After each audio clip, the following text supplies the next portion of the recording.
В Ереване на проспекте Баграмяна наступил 10-й день протестов против подорожания цен на электроэнергию. Силы полиции продолжают контролировать ситуацию. А минувшей ночью была сформирована новая группа по координации акций протеста. О том, к чему пришли к сегодняшнему дню протестующие, поговорим с директором армянской службы радио «Свобода. Свободная Европа» Храйром Тамразяном. Добрый день, Храйр. Спасибо, что выделили время для этой беседы. Скажите, как сегодня ситуация в Ереване? Ну, там более-менее спокойно. По сравнению, допустим, со вчерашним днем, может быть, то же самое, да, наверное, несколько сотен людей, там, человек там стоят. Продолжают оставаться. Или стоят в тени. Там очень жарко сейчас, 30 с чем-то градусов, и это довольно-таки сложно. Вот в таких условиях стоят все время. Ну, они, как вы сказали, уже сформировали новый как бы, комитет, как бы, и там опять-таки вошли молодые люди, тоже не очень знакомые. То есть они представляют какие-то там, я не знаю, организации, гражданское общество. В общем, но это не политики, не политические партии? Нет, там есть один политик, который является как бы представителем, вот есть такое наследие, партия наследия, который был создан Рафи Ованесян, он был первый министр иностранных дел Армении, он был как раз соперничал в последних президентских выборах с Сержем Саркисяном, он был основным соперником.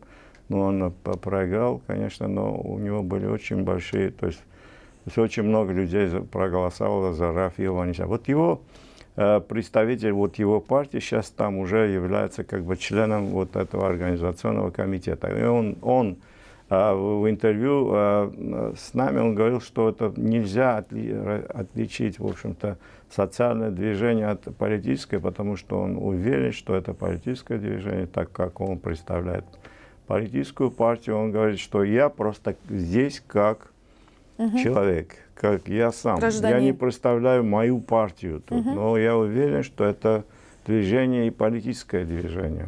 Вот это вот самый, наверное, интересный момент во всех этих процессах, которые происходят в Армении, потому что мы знаем, что со стороны российских СМИ звучат некоторые предположения или даже критика в том, что Электромайдан, как его прозвали в прессе, он становится целью определенных политических групп, и его пытаются повернуть в сторону Запада.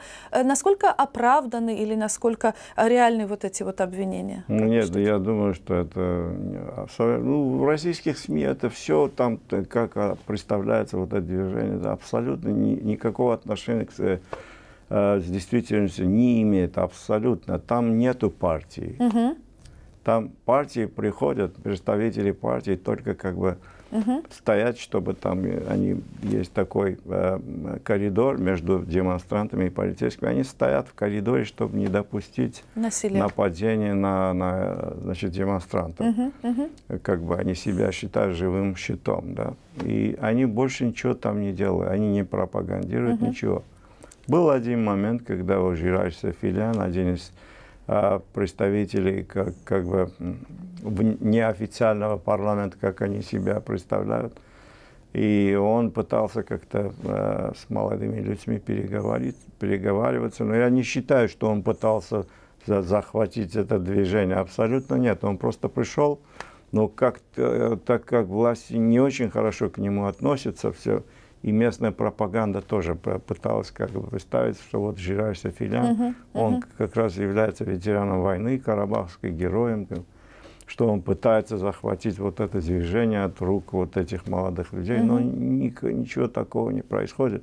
Сейчас я бы не сказал раскол, но есть раскол фактически между вот демонстрантами, между лидерами, которые сейчас на Баграмян. Это один из главных проспектов Еревана. И представители, которые сейчас на площади Свободы. Свободы, куда полиция пытается всех перевести, да? Ну, они как бы пытаются, но я бы не сказал, что это место, где полиция хотела бы чтобы все перешли туда. Это люди, тоже парни, молодые люди, они верят, что никакого толку стоять на Баграмяне, потому что все равно это закончится ни с чем, и лучше вот стоять на площади Свободы, где вот все эти годы всегда там собиралась оппозиция, и там можно было бы продолжить просто борьбу и вот так. Мирным путем. Ну да. Я бы сказал, что все-таки это раскол. И я думаю, что вот силы поделились на две части. Это когда, конечно, это в этих условиях трудно для оппозиции противостоять властям. А можно ли сказать, что вот этому расколу есть своя причина, есть основания считать, что все-таки демонстранты, люди, вышедшие на площадь, стали победителями в этой борьбе? Они смогли переломить решение власти? Конечно. Ну, это есть, конечно. Они впервые власти увидели силу народа. Силу, это не просто народ, это очень активная молодежь. То есть это молодежь, которая никак не смирится вот с укладом коррупционным, который сложился постсоветское течение, постсоветской истории на территории Армении и везде, я думаю, то же самое.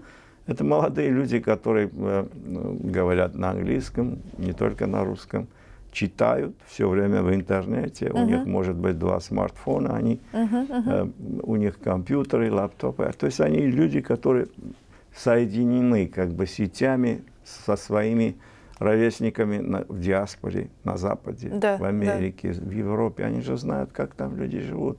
Они хотят того же самого и в Армении. Вот. Поэтому они не смирятся никак. Я не думаю, что это вот просто закончится просто так. Может быть, будет затишье, я не знаю, несколько месяцев, но потом это все равно станет, опять начнется какой-то протест, как это было еще до несколько месяцев назад. Тогда вместе с вами будем продолжать наблюдать за событиями в Армении. С нами был директор армянской службы радио «Свобода. Свободная Европа» Раир Тамразян. Спасибо. Пожалуйста.